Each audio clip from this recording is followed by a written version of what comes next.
so good. I'm going to start my own clothing label. We'll call it Yale. That is so good. With a little tilde over the E. Yeah. Yale, what's up? Y'all in the house. Yale! That's what you get for wearing a shirt that says Yale on the front, kids.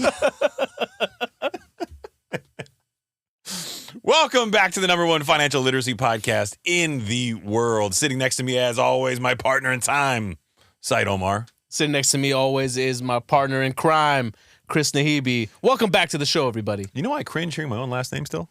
Is it Nahibi? Is it Nahibi? I don't know. We'll never know. I want to just change it to Nichols. I want to ask one of those 8 balls. Remember those back in the day? I still have one of those. No, you do I not. tried to- How do you yeah. hold it again? I did not hold it like Saied held it. It was like this. I never cut Does this make it better or worse? I don't cut my 8 balls, bro. That's all you. Did you ask me questions like that too? Please, Mr. 8 Ball, can I have another? And behind the 1s and 2s, no other than Orun. DJ Baboon without the bees. You love waited it. for it. That was I nice. love it. Strategic. I like that. Well, this week we have a special show for you. We're going to talk to you in detail about the Fed. By popular demand. Out of our 5 listeners, 3 of you decided that you wanted to hear about it. So, yeah, well, that's a quorum, kids. And this gives us a reason to always point back to an episode. Like, if you want to know more about this, head on over to that episode where we dove deep. Yeah, or talk shit. Depends on how you look at what we're going to say. Yeah, exactly. There's probably going to be a lot of shit talking Tomato. in this one. But what kicked off this celebratory occasion, you might ask? What? The Federal Reserve Board joined TikTok and Instagram. Can you believe that? No, sorry. Threads and Instagram. I got a little overzealous. Yeah. Yeah, and Jerome Powell, right on the top of the screen there. I'm doing mouth effects now. He popped up on my Instagram with a little blue check mark, and I thought for sure it was an AI gag, and I thought it was hilarious. Yeah. I thought it was great. I thought this is the best. This is how fucking good AI is. No, it was real. Yeah. Jerome Powell, actually on Instagram. And we reached out. We're just waiting No. I made a comment about this is going to be on the show tonight, Yeah. and I saw that they saw in my stories. The Federal Reserve was literally creeping in my stories, bro. Oh, wow. So when I saw them creeping in my stories, I was like, well, the natural thing to do is, can I get an interview with Jerome Powell, please? Yeah. Of course, I had to do it all classy, like, not like, me, because I don't want them to know that it's me. Right. May we please have an interview with Secretary Powell for the podcast, please? Yeah. We'll just take up 15 minutes. No, I will probably take like 3 hours. I would love that. Yeah. Hey, Jerome, you remember how you said you were like communicative and like, dependent on data and what happened? Yeah. Not really seeing that. I'm not really feeling that. I feel like you're taking advantage of the moment. Yeah, exactly. A little bit. He's enjoying the spotlight a little too much. Yeah. You gave me the same look that Jada gave Will, and we saw what happened. Yeah, man. You're doing that, Jerome. Right. Can I just call you Jerome? Yeah. Yeah. I like that, Jerome. Yeah. JP, I call him JP. You probably guess that a lot. I want to be unique. Do you think people in the FOMC call him JP? Yeah. No way. Yeah. They'll probably not call him Jerome. They call him Jay. Jimmy. No. Jerry? Is it Jerome? Seems like a totally valuable part of the show. Can you see if there's a nickname for Jerome? Like, you know how like Chris, Christopher, Right. Dick, Richard, Right. Bill, Robert, Will. Bob. Yeah. Bill and Will is James, Jim. William is Bill. God damn. No. William is Bob. Nicknames for Jerome: popular culture, funny, and unique. Derived from the Latin. I can't even say that. I said Jer or Jerry. Oh, okay. Got that. Look at me. So was Jerry Seinfeld's real name Jerome? Could be. We'll never know. I am Flabbergasted. I feel like I learned. I was going to say the same word. Yeah. I know. Jinx. All right. Well, kicking it right off in the Fed. We'll skip Lance for now. We'll get back to him at the end of the show if there's time, Arun. But let's kick it right off into our friends over at the Federal Reserve banks. So many of you have asked questions about how this works, how they're elected, what they do, their primary functions, all the fun stuffs. Mm-hmm. But we're going to go to a throwback all the way back to 1913. Well, you might be saying, Chris, why the fuck do I need to talk about 1913? That's before the Great Depression. That's before a lot of the way we do things today ever started. Well, that's because that's when the Fed was created, kids. Yes, it was. Why? Why was it created? 1913. Back then, there had been many run on banks, and what the government officials thought was necessary was there to be a centralized bank to basically back all the remaining banks. Because for a while, banks like J.P. Morgan were fronting their own money to actually help some banks survive. I don't know if you found this, but there's actually a conspiracy theory about the central bank. No. Going back to the Titanic. So if I recall correctly... we did. We spoke about this on the show once. Yeah, one of the wealthiest men in the world who was really, really opposed to the idea of the creation of a central bank was on the Titanic.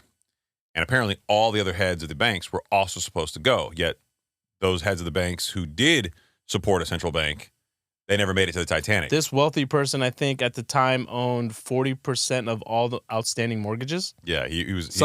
That's what it was, right? Yeah. He was a big figure. And he passed away on the Titanic. So a conspiracy theory is that people knew the Titanic was going to go down, or that it was a setup and that it really didn't hit an iceberg. And this was largely the reason why, because he opposed, and he had the political clout to oppose the creation of a central bank, which these other bankers wanted.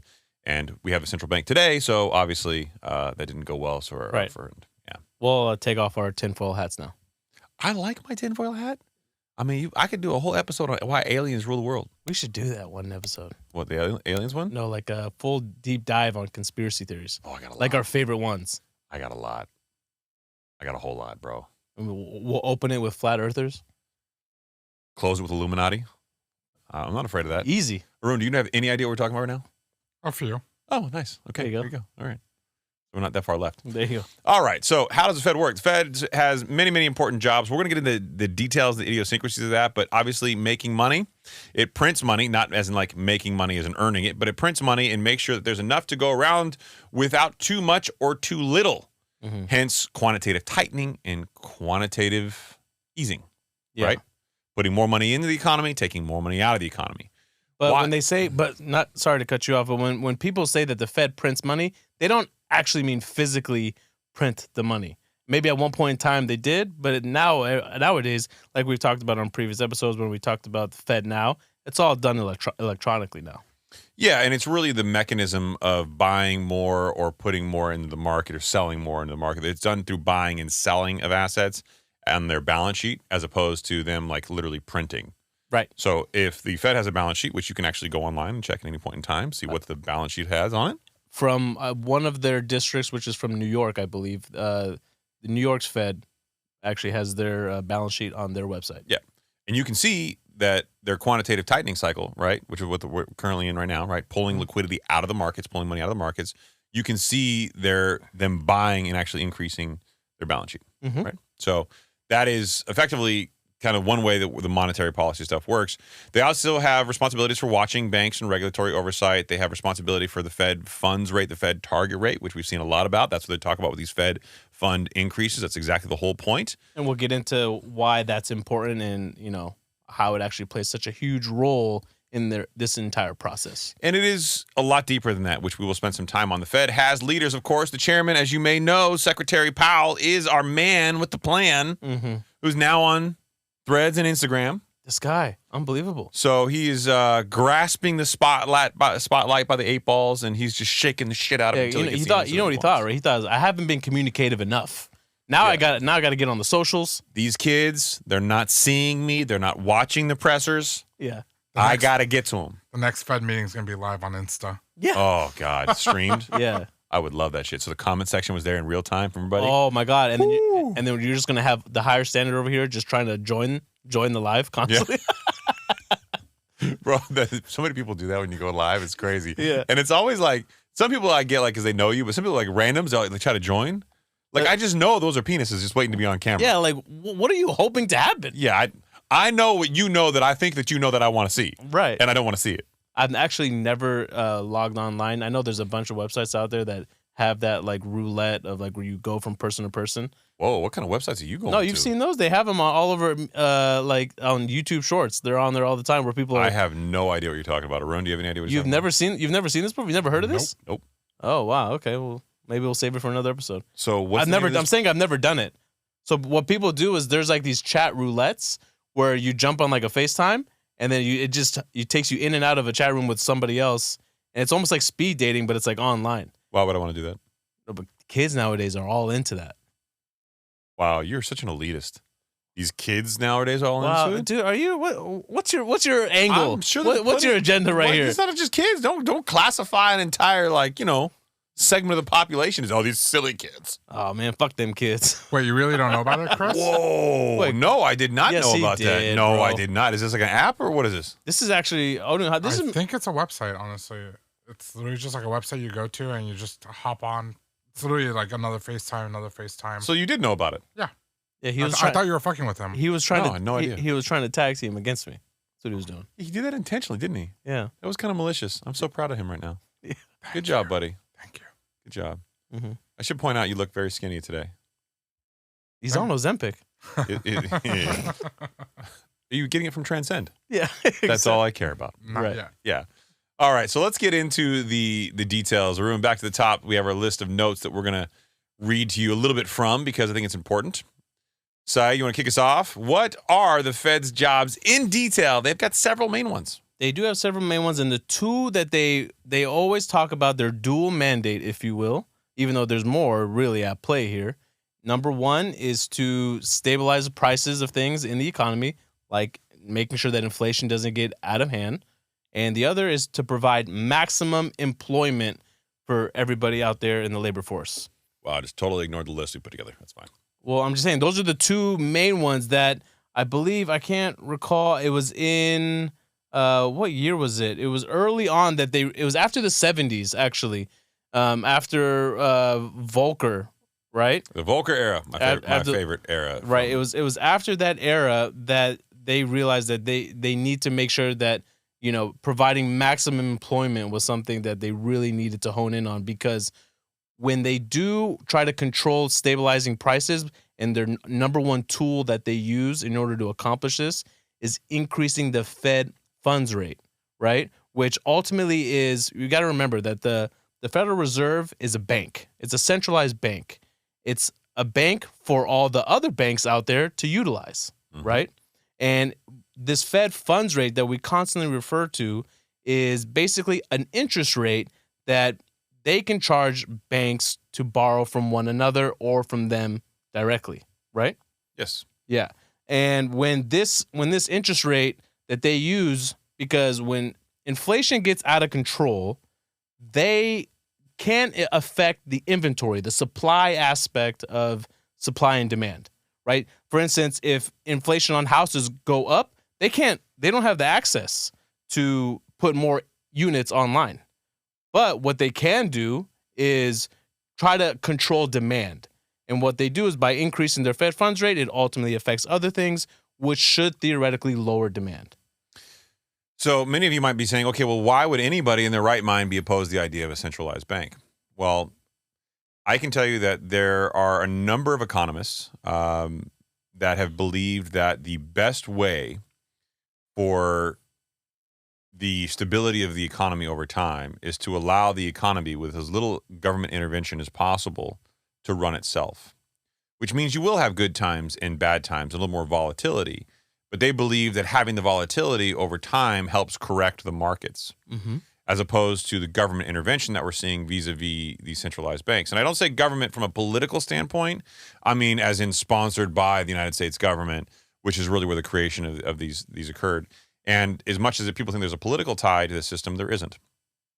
There is a nomination portion of this, and there are some political allegiances for confirmation purposes, but they are not necessarily politically chosen. They're independent. And I want to stress that at this point in time, more than any other time, because obviously with the November 5th election coming up in 2024, there's been a lot of fodder and rumor that a lot of the things that are happening in the system right now, from a monetary perspective, is really some kind of ramification from politics or some type of ramp up to the political environment. Right. And I would argue that that's not the case for a number of reasons, not the least of which is the economy that we're facing today is the result of 14 years of artificial interest rate deflation. That spans many presidents, not one or two. Right. And that spans, frankly, many different political backgrounds. But to your point, it's also, there's a lot of strategic play here, because at the end of the day, a lot of this could be PR, right? So the current chair of the Fed, Jerome Powell, the chair. Let me backtrack. The chair of the Federal Reserve is appointed or nominated, right, by the president, and then they're obviously voted in by Congress. Okay, so once it's approved, the current chair was nominated by former President Donald Trump, right? Right, but just nominated alone doesn't mean that it's a political tie. No, it's not. But here's my point. It gives the current sitting president Biden a tool in his back pocket. He's out here going around telling everybody Bidenomics, baby, and then sure enough, when election time comes around, and if Bidenomics is starting to get trashed, he can say, "Oh, this wasn't my guy. They clearly acted late." Right? He said that inflation was transitory. I was misguided. So he can now fire him and maybe put somebody else in place. Right? I mean, I guess in theory, you have to be voted out. It'd be a little more than just firing per se. But just as a recap, the Federal Reserve has 12 regional banks and a board of governors in Washington, D.C. When it comes to voting on monetary policy decisions, there are 12 voting members of the FOMC, or the Federal Open Market Committee. These 12 members include the 7 members of the Board of Governors, including the chair and vice chair, the president of the Federal Reserve Bank of New York. Was that John C. Williams, I believe? Right? I believe so, yeah. And 4 of the remaining 11 presidents of the regional Federal Reserve banks who serve one-year terms on a rotating basis. Right. So somebody right now like Neel Kashkari. Sorry. There it is. I thought you were going to go the whole show. Somebody like Neel Kashkari, who right now doesn't have a vote, could eventually have a vote. And thank the Lord Jesus he doesn't. I know, right? I got to be honest. Some of the stuff that guy says, it just irks me. Yeah. I watched, was Perfect Strength? No. What was the one with Urkel? Oh, Family Matters. Family Matters. I watched an episode of that while I was in Hawaii because I couldn't sleep. Okay. And like early days or like older times?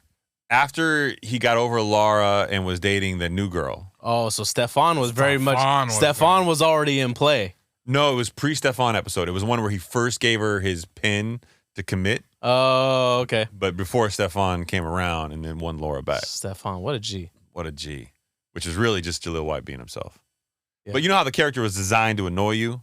Yes. But he's the main part of that. That's where Neel Kashkari is for me. Also like Phoebe from Friends. Very annoying. I never really watched a full episode of Friends.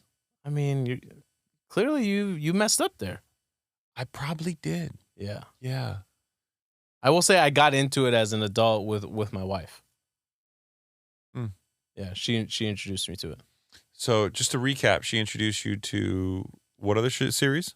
Friends. Grey's Anatomy.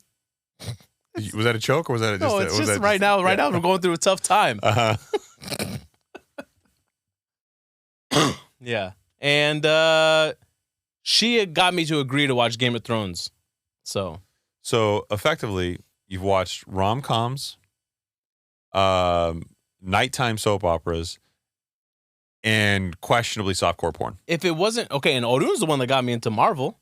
So if it wasn't for him and my wife, I only stick to sports. Okay, hold on a second. Arun, first of all, thank you for doing the Lord's work. I appreciate you trying to make him more of a man. Obviously, you failed. But I think the effort was there. I stopped at Endgame. I mean, I don't understand how you can go past Endgame. That's the end game. It's over. How can this still go on? Okay, this is obviously a teaching moment. Okay, so when the game ends, yes, you go practice and get back in the game again. No, man, this ain't right. This is too much. Have you played Monopoly before? I have. Have you played it more than once? Yes, this is not. That's not the same thing. I'm just saying it's the same thing. Is it really? Yeah. Is that how people look at it? Played a game of basketball before? Yes, many times. Play a second game? Yes. Why? The game ended. No, that's not the same thing, man. Same thing? The character development, man. I'm married to these characters. Now, if the character subtly changes, this isn't the one that I fell in love with. Who is this? That is not how comics work at all. No? No. So they're the exact same character. No. Doctor Strange didn't change. He's one of my favorites, by the way. The many of the characters, because he has a beard like mine. I get it. No. Yeah, no, I get it. It's fine. I love you too. Yeah. So the characters do evolve and change over time. Wolverine passes away in the comics. That's not Marvel, but it's cool. No, I know, but I'm just saying, like all these characters. Let's stick to one topic. Okay, fine. Let's go back to the Yeah. The chair of the Federal Reserve has a permanent voting seat, which is unfortunate for us because Jerome Powell is that chair. Mm. And the vice chair can vote in the absence of the chair. Sadly, Jerome Powell has not been absent. The other 11 regional bank presidents participate in the FOMC meetings and discussions, but only vote on the aforementioned rotating basis. The structure is designed to provide input from various regions of the country and ensure a diversity of perspectives in the decision-making process regarding monetary policy. And that right there, I think, is a fundamental problem. Okay. How so? I get that you want to have a limited voting committee. And I get they listen, and they're in these meetings where the committee gets together and they listen to one another and their opinions and thoughts. Mm-hmm. But why don't all of the members vote? Why? That's still diversity of perspectives. I mean, I understand it's more difficult to get a quorum and consensus in some circumstances, but why are we tailoring that down to 7? Yeah. Well, it's also different, right? So the presidents of each of the districts, those aren't the ones, right? There's a board of governors that get a vote, and then four of those other districts are allowed to chime in and vote. The board of governors plus the Fed secretary. Plus the Fed secretary. And 4 voting members. Well, New York, and then 4 additional. Yeah. And that part's on a rotating basis. I mean, you're right. That part doesn't really make sense. It seems a little antiquated. It does. It seems a little antiquated. But let's go back to the top here. I want to go to that detailed list of the responsibilities before we get into the Fed members themselves, because I think that some of these responsibilities are a bit different than what most people think of. Okay. So obviously, Saied brought up the dual function, right? Monetary policy and jobs. Yes, or stabilizing prices and maximum employment. But they also control the money supply, like we alluded to originally, right? One of the most critical functions is how they control the money supply by the amount of money that's currently available in the market. Right. Number 2. How do they do that, though? Well, they do this by adjusting interest rates, and they have some other tools, quantitative tightening, quantitative easing, that encourage a little bit more of that. There's also, I believe, the reserve requirements for banks they can increase to increase all banks. Right. Outside of their primary regulators, they can increase the reserves that they have to hold on tap, which would pull liquidity out of the market a little bit, make things a little bit more restrictive of a monetary policy. There's a little tools like this and that here and there, but by far and away, controlling rates and controlling the balance sheet, quantitative tightening and quantitative easing, those are the 2 main ways they really accomplish that goal. Yes, and for everyday Americans, how it impacts them, by them raising the interest rates, it costs you more to pay your credit card bill. It costs you more to buy a home. It costs you more to buy a car. And then for companies out there on a much larger scale, it costs them more to pay back their debts. So let's break this down, though. It's not a direct one-to-one. Right. Remember when we talked about the treasuries and mortgage backs and loans, and the relationships are thought to be connected, but they're not really connected? Yes. This is a very similar thing. So the Fed funds rate, the central bank is really a bank for banks, as you mentioned. Mm-hmm. They increase the Fed funds rate, the cost for banks to borrow money from the central bank. Mm-hmm. So now my cost of funds as a bank increases. I pass that along to you, the consumer, by increasing my rates to you on things like credit cards, on things like home loans. So it's a trickle-down effect. It's not necessarily directly related. And this is a key thing that I think a lot of people get confused, that banks don't just lend out their money, right? They also borrow money, right? Yes. So if I'm a bank and overnight I see that my reserves or my capital, right, is coming down, I can go to another bank and that night and borrow money to make sure I meet my reserve requirements. And then that interest rate is controlled by the Fed funds rate that we're talking about. And this is how all banks operate and make sure they maintain some level of balance. And their profitability to the extent that they can as well, right? Yes. So now this gets a little bit more complicated because you think about it in the context of them borrowing money and then lending it out. But the real context is they lend out money every single year over the course of decades, right? Right. So that means their weighted average rate, or their weighted average coupon in bank speak, if you will, in their portfolio is really the sum conclusion of all the loans in their portfolio. And if you're making single-family residence loans, right, It's all dependent on risk. Those are considered less risky than some business loans. They're usually fixed rate product. So they're going to stay the same. That weighted average coupon is going to stay the same. The only way to get it up is you make rates in a higher interest rate environment. Right. And to your point also, the other thing people need to remember, so like we said, they're a bank for banks.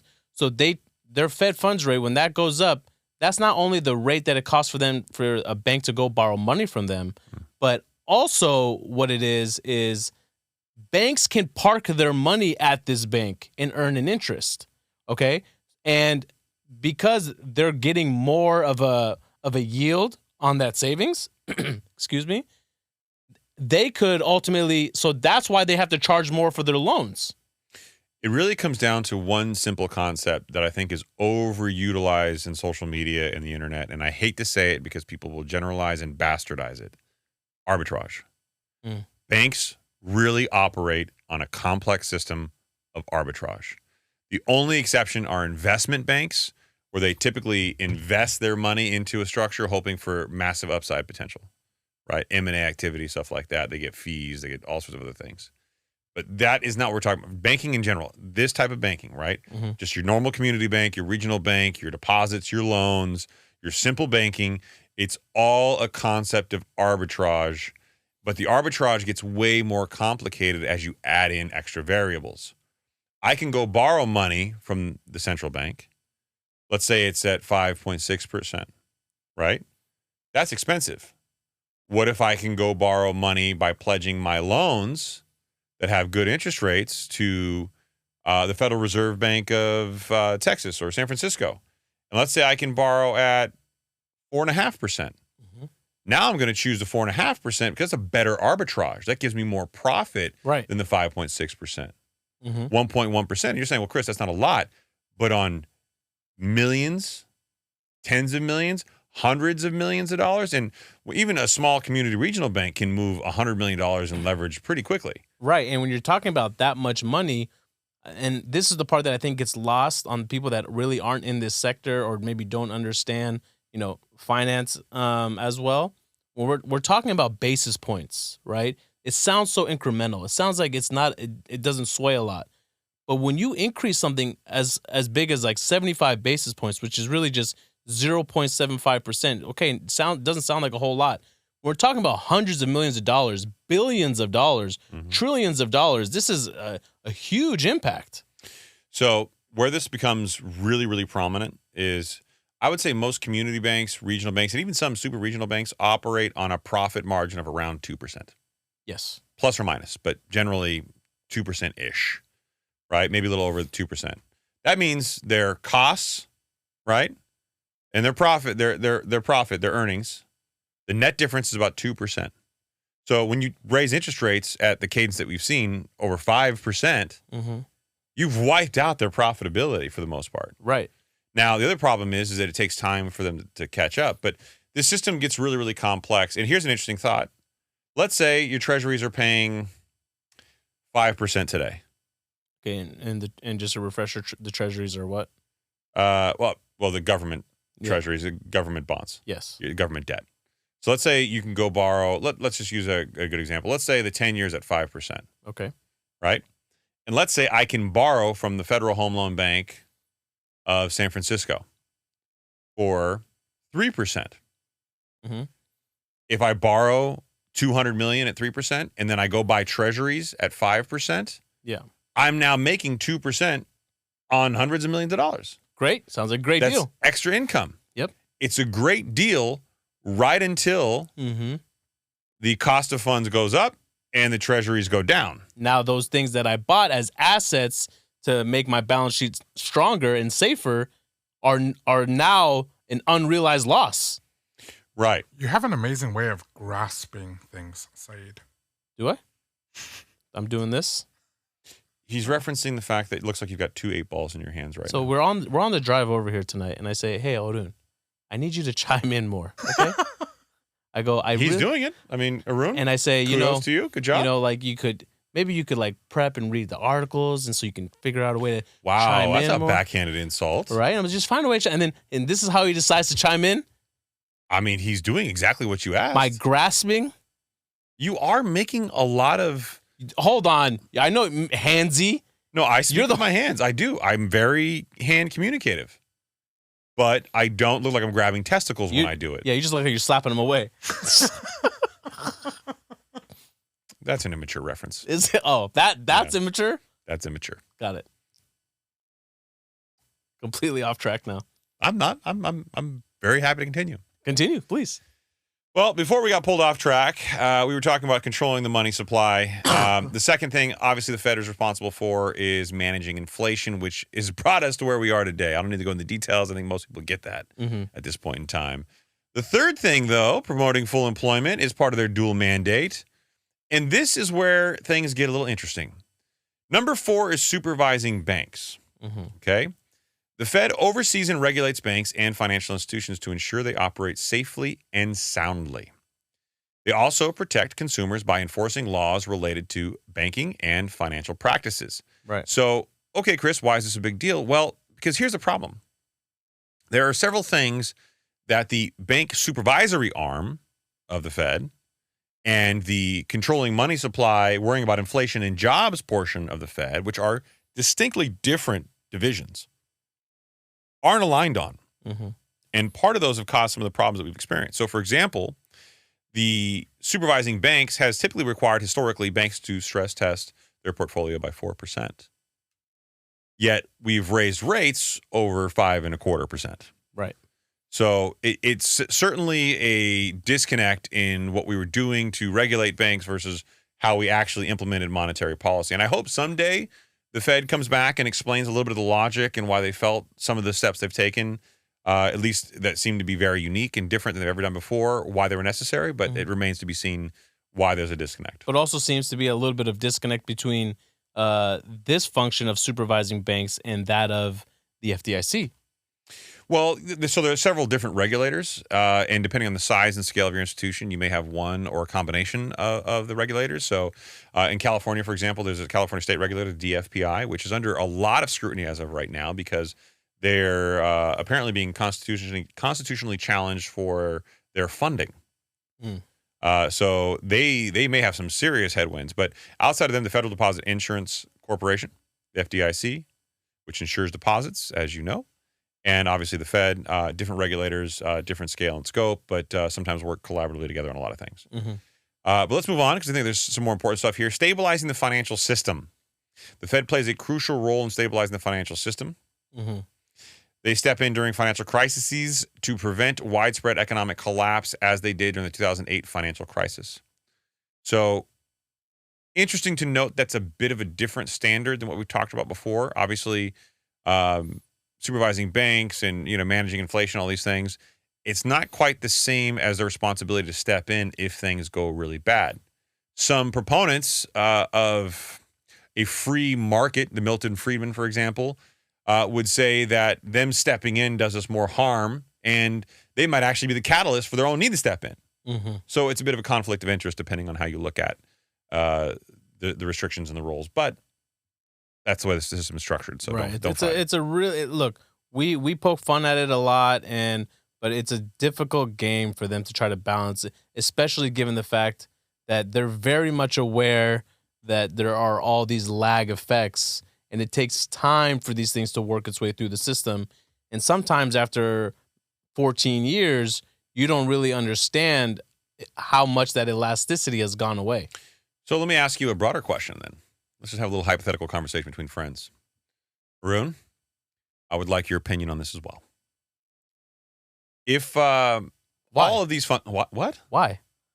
Remember I did that one time?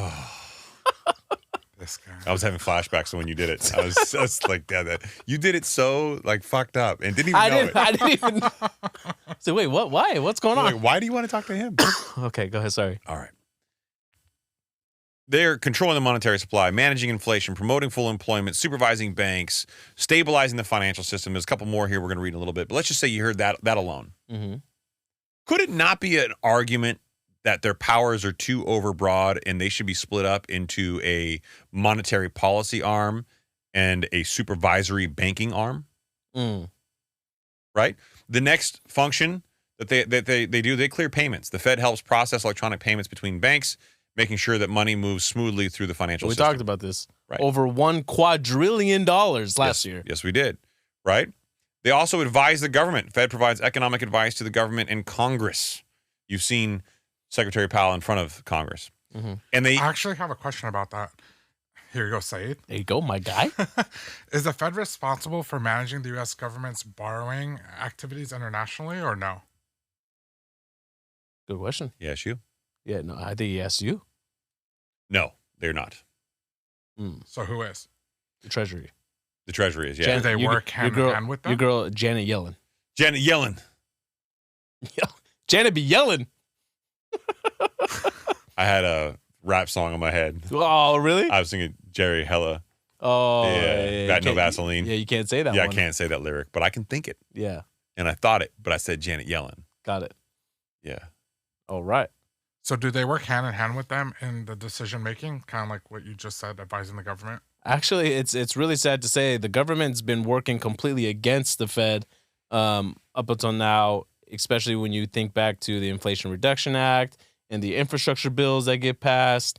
Those go completely against the Fed's mission of trying to lower inflation, because by them, printing more money, if you will, the Fed's been trying to accomplish quantitative tightening, removing money out of the system, and then the government, on the other hand, is no, we're not letting you play this game. I'm not going to get reelected if you do this. We need to pump more money out. So, yes, to Said's point, they are actively working against one another. The Inflation Reduction Act was the best example we could point to that happened recently. And, I mean, there's also the spending in the Ukraine, plus Biden's released oil reserves that we have right now back into the system. So artificially kind of keeping oil prices down when in actuality we know that OPEC's going to sell us less over time. Mm-hmm. So there's certainly a pretty interesting power struggle playing out that is working against the Fed. But you would never see the Fed openly say that in a conversation. Correct.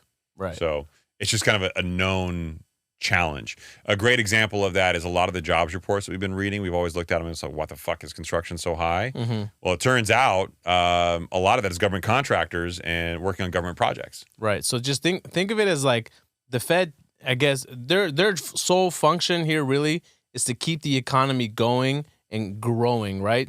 Not like a company, a business that, wants to turn over the best profits, 1 year, and then you don't know where it's going to go after. They want slow, steady progress, like a 2%, right? That's 2 their to target. 3% is a target rate, yeah. Yeah, and that way the economy continues to stay stimulated and continues to grow. But now imagine, so if the Fed is really working for the government, their boss is just making it harder for them to do their job.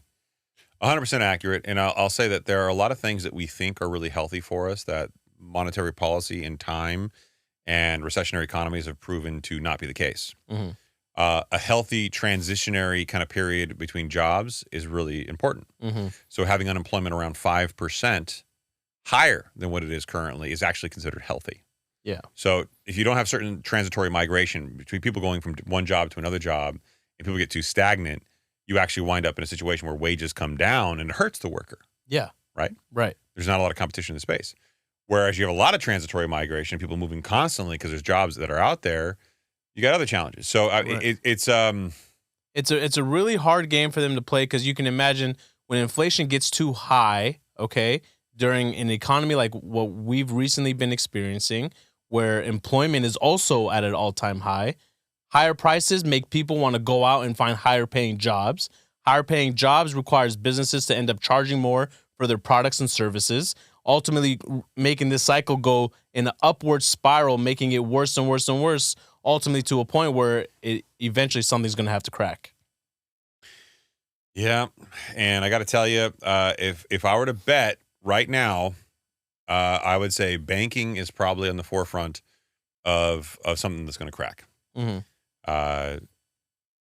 We're talking about the central bank, and I know it's all well and good, but there's been a catalyst for the last several recessionary economies, and one could argue that there's always a snowflake, a very unique catalyst.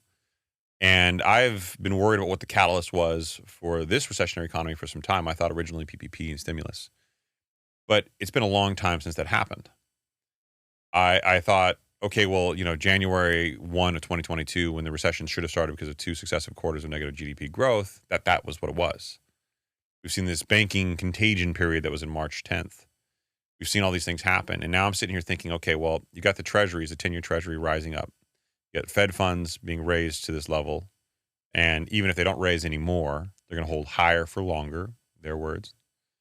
I think you've got a significant problem looming in the banking sector that may be the official catalyst for whatever recessionary economy comes next. But I think to your initial point, I think you're right the first time. The PPP and stimulus packages really is the thing that really kicked this whole thing off.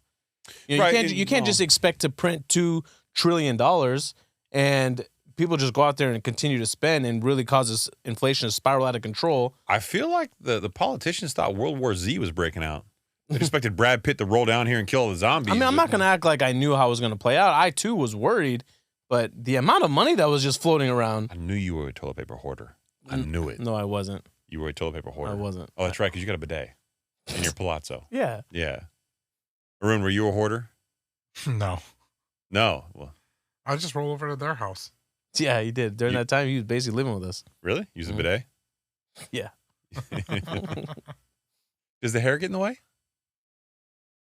Not all of us have hair back there, man. You do. That's just an If assumption. there's any of us here that has hair back there, it's you. No. I did. I had a laser hair removal. Like, I'm good. Yeah? You got video of it.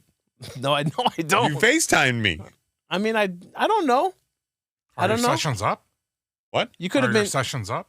I think I got one more. It's hard to tell. I don't really look forward to them, as you might imagine. 5 o'clock shadow down there or what? Yeah. No, but there's certainly It's thinning. no, it wasn't thinning. It was, believe it or not, just my head. There is a adjustment period afterward Really? where, believe it or not, having hair down there muffles a lot of feelings. Like if you have any type of flatulence, Mm-hmm. it's not as audible when you got hair. Everything's dry, right? There's moisture wicking. God, this is so bad. it's muffled. It's like a muffler. To remove all that, it's very loud. Got it. Yeah. I'm gonna leave this alone. It's a fascinating experience physically. Is it? Yeah, it's not natural. Okay, yeah, I know it's not. Yeah, it took a big learning curve for me. Yeah. Yeah. Going against evolution here. I really am. Booty sweat takes on a whole new meaning. Yeah. Yeah, you can feel it now. And you're still only showering once a day. Well, no, most of the days, 2 days. Come on, no, you're back. You're moonwalking again. I'm not moonwalking. No. If I work out most days. Oh, dude, is he moonwalking? Yeah, he's pulling a J. I'm not pulling a J. I'm not, okay? If I work out, I shower at night because I worked out. I'm very invested in your showers. Are you really? Yeah. Come over, watch me sometime. Take it in, brace it. I just want to make sure it happens, man. I got to deal with you I here don't believe you leave here at midnight, go home, and shower before you go to bed. every night, bro, without fail. Have to. What's up with the look? How's that so hard to believe? Did you work out today? I did. Did you shower afterward? No, I'm showered tonight. Oh, wow. What? Wait, you're that guy? You're that guy? Yeah, what? That's a dirty birdie I would move, have thought bro. you shower 3 times a day That's when what I you was. work That's out. what I was going I'm for gonna shower. right there. I'm gonna shower tonight before getting in Ooh, bed. That's way nastier than me. No, hell no. Arun, tell him he needs to hear it. Yeah, that's pretty nasty, man. Yeah. How's it not really? You can't be walking around all day long in your workout sweat. What are you talking Oh, about? and That's you're what- hairy down there too? Yeah, bro. Oh, dude. Come That's on. why you got the scar on your chest. That what? That's why you got that. That- You walking around that's with a- dirty skin, That's man. a very, very sensitive topic, man. Come I'm on. just telling you. That's how you get, like, You're a doctor now? Yes. Mm. You can call me Weiss. I'm just saying, man. You should shower after you work out before you go anywhere Who's else. got that kind of time, man? You do. Yeah, No. you take 3. No, I don't have that. Take a kind of third shower. How third long are you shower? in the shower for? time. My showers on average, I think like 9-10 minutes. What kind of shower are you taking? A lot, man. I do some face cleanser in there too. I make sure I get in. Got shampoo, full body wash, scrub the back. What's it called? You wash your face twice? What do you mean? Like cleanse it and everything? Aren't you Yeah, supposed with to the do that cleanser. once? With the cleanser. Yeah, what are you talking about? You don't do that? He doesn't do that? I No, know I you it do that. once. I'm I saying know do it- you do that. I Don't do look it at me like I'm once. crazy. I got a weird thing going on my skin. I think I've got like an autoimmune disorder, to be honest with you. I got like these rosy patches on my face. I feel like you're blushing when you look at me. That's hurtful. Okay. Why is it hurtful? I've got a physiological disease right now. And you're making jokes? Yes. Okay. Mm-hmm. Number one villain. Number one villain. We didn't even try. You did that to yourself. Okay. I literally open up to you, say, I think I got an autoimmune disorder, and you're like, I thought you were just blushing at me. All right, y'all hurry up. Let's go. Carry on. I don't want to carry on right now. I feel hurt. I want an apology. Nope. Not getting it from me. It's okay. You smell bad anyway. The last role of the Fed is issuing currency. Believe it or not, the Fed is responsible for issuing and regulating the supply of paper money and coins in the United States. And sadly, that does not include Bitcoin. Coins got to go away, right? It's such a useless increment. Soon, like ASAP. Why are we doing that? That's got to go. If you carry change still and you're a man, yeah. like, where are you keeping it? My money don't jiggle, bro. It folds. Right? Come on now. You're better than that. Yeah, just leave the extra money as tip. I called my mom like a year ago. So my mom is really active with the kids, okay? She doesn't give them a lot of TV screen time. She likes to constantly be working with them, talking to them, educate them. I come over to pick them up one day, and she's teaching them like the value of like, this is a nickel, this is a penny, this That's is not a gonna dime. work very well. Right? And No. I'm just and like I'm looking at them like, God damn, this is a waste of time. They don't need to know this. This is gonna be gone by the time they're adults. That's a villain move. But God bless her heart. That's a villain move. What's That's cold blood. That's your mom. you bro. agree though? Huh? You agree though? I don't think that not showing them the currency that's still in existence today is. I mean, let's work on division or something, you know? Multiplication or something. Maybe she was. Yeah. Let's teach them how to grow the money. How about that? Oh my God. All right. Well, we've talked a lot on the show about some of these names you probably will recognize if you are a frequent listener to the show and if you've left us an honest 5-star review. If you haven't, you could be totally lost in this segment and be learning something new, and for which we are here for you. Of course, that is contingent upon said 5-star review. You know what we should play a game? Like a draft board where I pick one, you pick one, build out a team, a squad. Wow. Okay, who would be your first? Number 1 overall pick? Yeah. Easy. You know who? John C. Williams. No. Bostick. Raphael. What? He's happy with the race right where they are. He wants to keep it right here, baby. Mary Daly, baby. Mary Daly. San Francisco. She's new. She's new, but she's on our team. Right. Yeah. These rates are out of control. San Francisco needs Batman. We don't need more rates. Right? Because wasn't the who was it before? Odin, can you look that up? Wasn't it the guy from the bank that got shut down? Silicon Valley Bank? Yeah.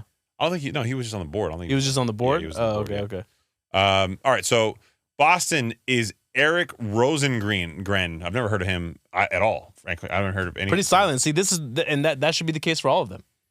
It should be, right? That would say that'd be more normal to me than, I don't know, like Jerome Powell being on Instagram. Yeah. New York, John C. Williams. You hear about him a lot. He's a mandatory voting member. He's always out there. Philadelphia, Patrick Harker. Nothing. Mm-hmm. Never heard of Patrick. You? I think we cited him recently on the show once. He was happy with the race right where they are. All right. Cleveland, Loretta Mester. We've talked about her at least once or twice in the show. Chris thinks that she's a man. I still think she's a man. Richmond, Thomas Barkin. Not a whole lot there. Not a lot. Atlanta, Bostic. Yep. Chicago, Charles L. Evans. Mm-hmm. I don't think I've ever heard from him. Haven't heard of him. Nope. St. Louis, James Bullard. I hear about him a lot. Mm-hmm. Minnesota, Minneapolis. Neel fucking Kashkari. Kansas City, Esther George. Dallas, Robert Kaplan. In San Francisco, Mary Daly. So the reason why these are all spread out across the nation, right, is each of these are responsible for their own districts. So they'll constantly gather the data from their districts, which also includes supervising banks in and around their area. And when they get together for their meetings, they're all discussing how their districts are doing. Arun, do me a favor. Search the see if you can find that all 12 districts. Not the photos. Thank you for that. We're not a racist show. Thank you very much. See if you can find their salaries. Oh, wow. You will be fucking blown away by how much these people are making. You think Fed and Jerome Powell's going to be upset? Just brace yourself. Yeah? Yeah. All right. Yeah, I didn't look that up, please. Here we go. He got it. Look at that. He's quick, man. Pull it up, Jamie. All righty then, kids. President. These are no. Is it talking about the annual salaries or just their salary on the roll? The salary roll? No. This is I want to know how much the actual. No, not that. Yeah, I remember us talking about it once before on an episode.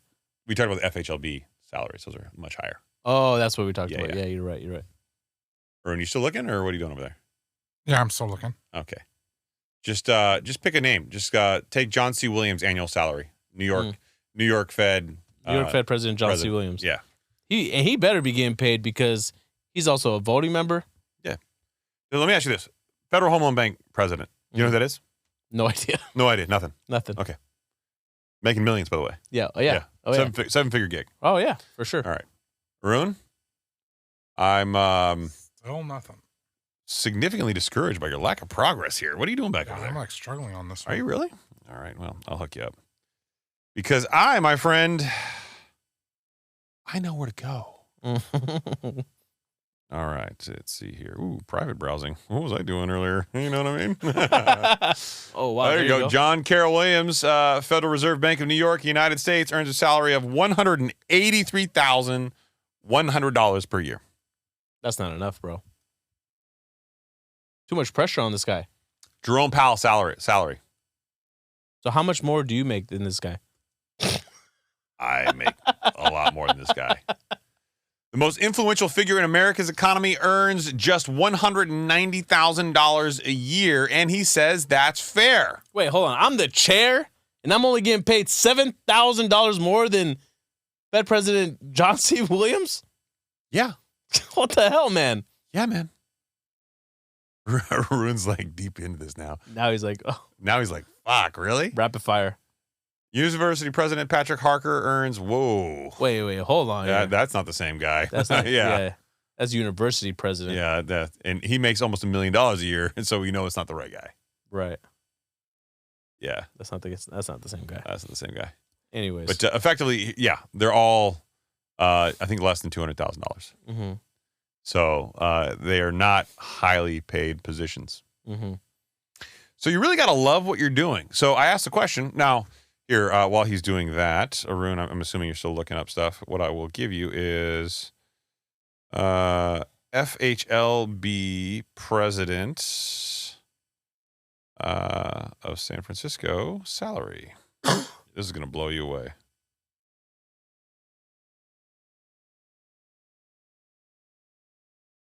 Oof, okay. So the Federal Home Loan Bank president of San Francisco is getting $1,619,473. Come on, man. Yeah. What kind of world we living in? Now, by corollary, Arun, if you could do me a favor and find out Mary C. Daly of San Francisco's salary, Mm-hmm. $422,900 per year. Oh, wow, that's higher than I thought it was. Mary C. Daly, president of the Federal Reserve Bank of San Francisco. Yeah, okay, so look. So She's coming in to clean up the mess. Yeah, she's getting paid more than Jerome Powell. Double. 2.5. I mean, that means she's almost getting paid as much as the president of the United States. Yeah, the other perks, though. I mean, these guys don't have Secret Service following them around, right? Yeah, man, I know. But, All I'm saying is cut your boy Jerome Powell some slack. He's Me? trying to eat, man. Me? You, bro. He's You're trying the to one eat. that's always on his ass. I'm all up in his ass. Yeah. Unless he agrees to be on the show, in which case I apologize for everything I said.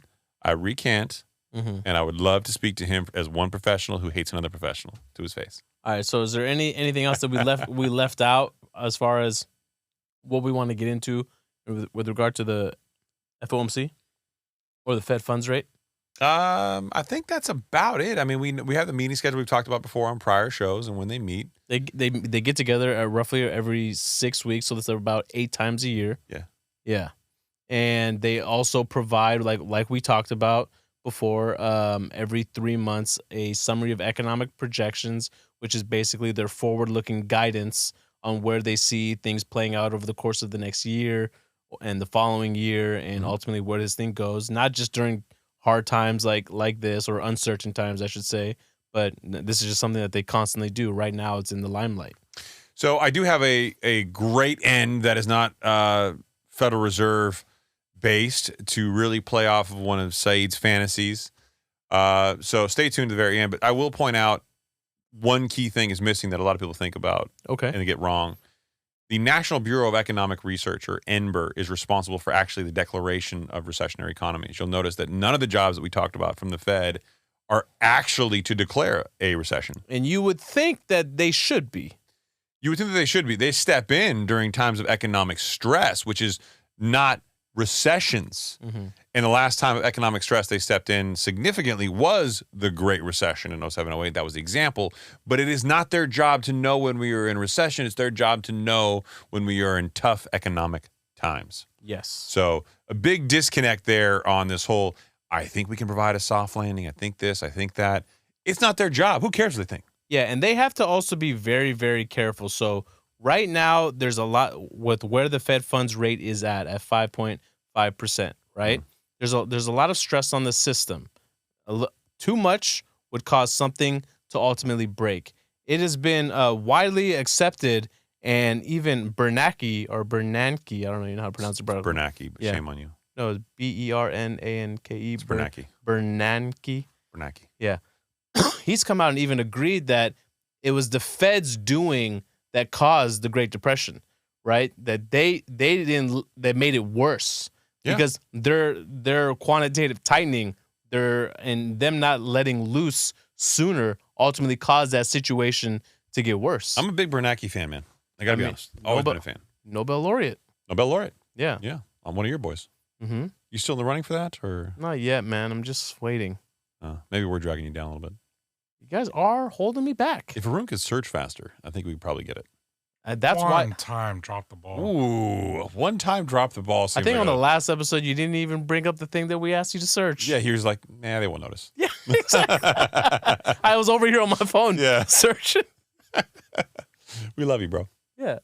I mean, he's giving us the finger right now. What happened was... See, what happened was... All right, so in celebration of one of Saeed's most favorite moments in American subculture. Me?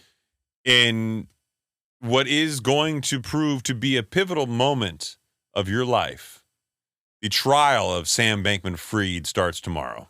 This needs to be made public, man. It needs to be televised. How is it not? It's got to be Gilligan's Island trial with SBF. And I gotta see like Tom Brady's like live reactions. He needs to be tweeting this thing.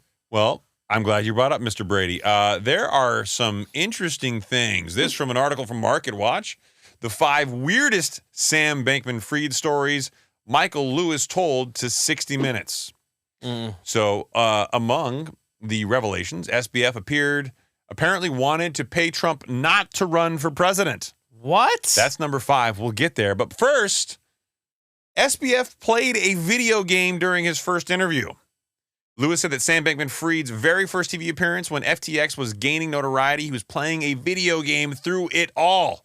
If you watch the clip, you can see his eyes going back and forth, back and forth.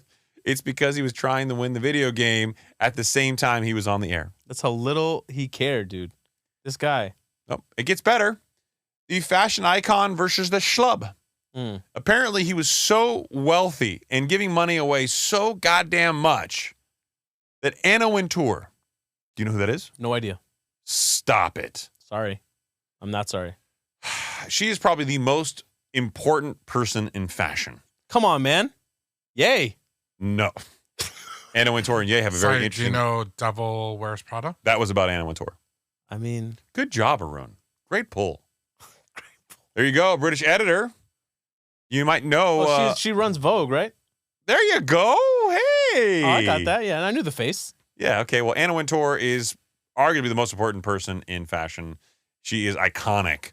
And even though Sam Bankman-Fried dressed like a hobo everywhere he went, usually in shorts and a T-shirt, apparently he was throwing away money like crazy. So, but dude, here's the thing with those fashion shows. You see the models always walking on the runway. Nobody dresses like that. No, this is the Met Gala, man. Met Gala is a lot different. Bro, I've seen the Met Gala and people wearing like cats on the shoulders. Yeah, but that's not the point of the Met Gala. The point of the Met Gala is supposed to be a spectacle. Mm-hmm. I'll have to do an episode where I teach you about fashion. In your flip-flops. I dress down intentionally so I don't intimidate both you and Arun. Are you still upset that you peed on yourself for no reason? It felt good. It's very comforting. I almost drank it. Stop! Too far, man. It's a cure for botulism, I swear. Yeah. All right. So apparently Anna Wintour reached out to him, to Sam Bankman-Fried, to sponsor the swanky Met Gala. Sam was a, quote, social experiment. He had seemingly infinite dollars and is willing to give it away. Everybody comes to the trough. Apparently, he took the Zoom meeting with Anna Wintour, but he had no idea who she was. God damn. Speaking about giving money away, you hear about Mr. Beast sponsoring an NBA team? No. Yeah, so the NBA has like sponsors, like one sponsor. Oh, yeah. Mr. Beast is the sponsor for the Charlotte Hornets. Why? Because he can't. They're going to take whoever pays the most, right? Okay, let's stay on topic. You're going to like this. Okay. SBF and Tom Brady were buddies for real. They were actually really friendly. And apparently, he really liked Tom Brady. Yeah, who wouldn't? And Tom Brady really liked him.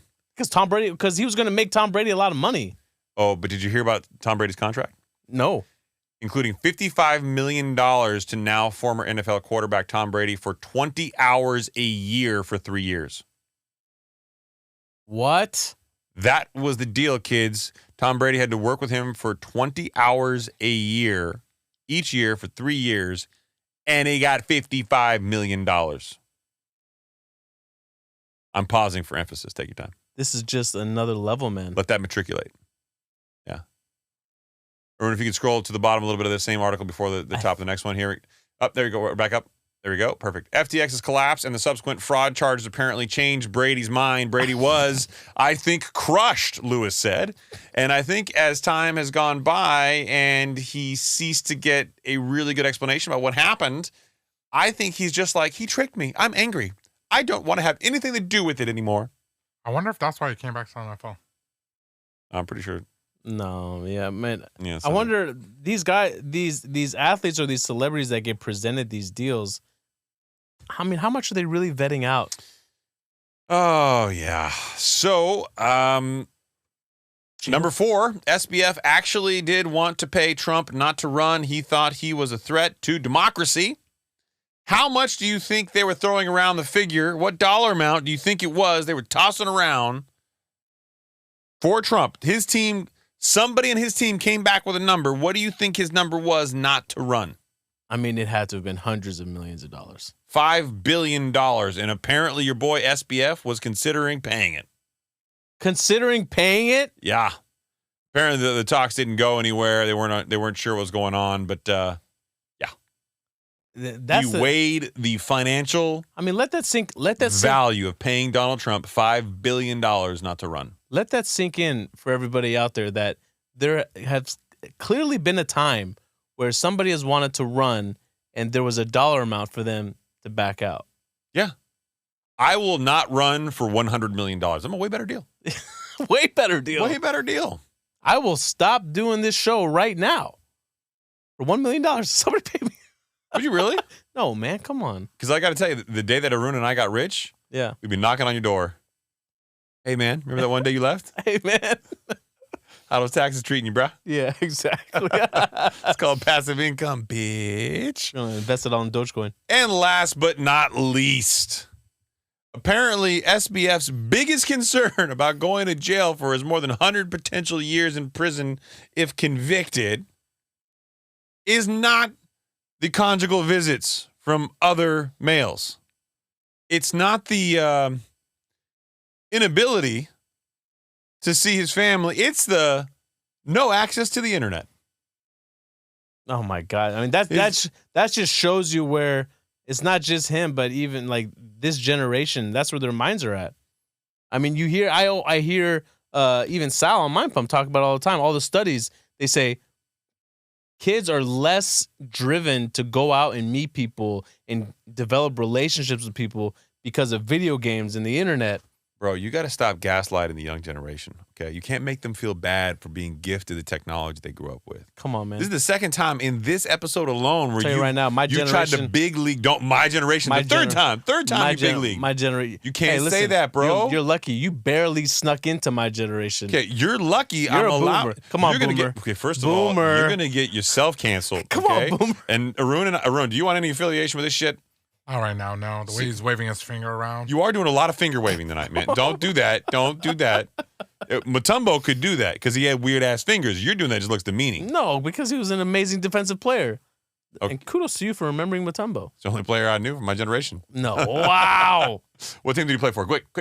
Oh, what do you want to know? The Nuggets, the Hawks? I mean, come on, bro. The Sixers? What, you take a pick. All right, look at you. Useless information you could have put towards the episode if you would have cleared up some of that memory banks. We got a championship off his ass playing in Philadelphia. We? Yeah. Since when is Philadelphia your city? No, Lakers. The Lakers beat them in the finals, bro. Oh, okay, sorry. Come on now. My useless information doesn't extend to that. MVP, useless. Defensive Player of the Year. Yeah, he was of the year, he was Coach the of the year. He was the Defensive Player of the Year that year too. Look at that. Wasted information. And if you thought that was valuable information, go ahead. Go over to Apple or Spotify and leave us an honest I already covered that earlier in the show. 5-star review. Oh, we have reviews to get into tonight. We do? We got 2.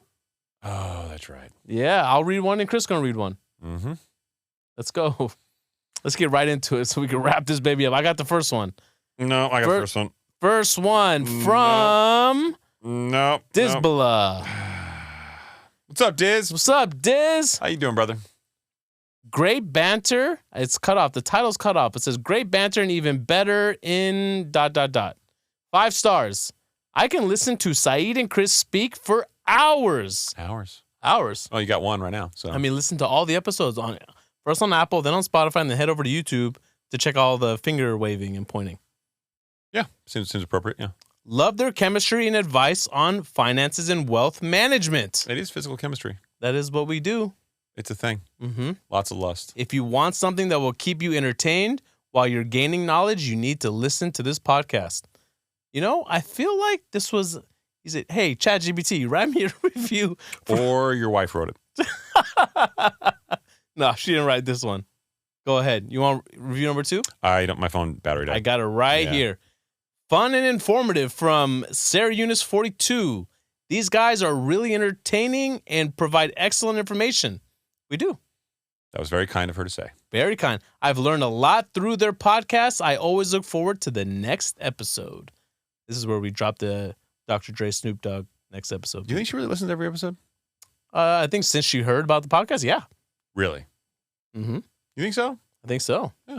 Well, thank you for listening to every episode. Yeah. All right, you got anything else? No, I feel like I gave you all that I could, and I apologize to the younger generation out there for Saeed's behavior and demeaning context. You can reach him at Saied@higherstandardpodcast.com. That is my email address. Bang, bang, baby. Let's go. Take us out. Odin, you got anything else? Nope, I'm good. Of course. Of course, it's good. So you guys leaving me out to dry. Fuck both you guys, okay? Mm-hmm. Good night, everybody. That's SAIED at the higherstandardpodcast.com. Bye.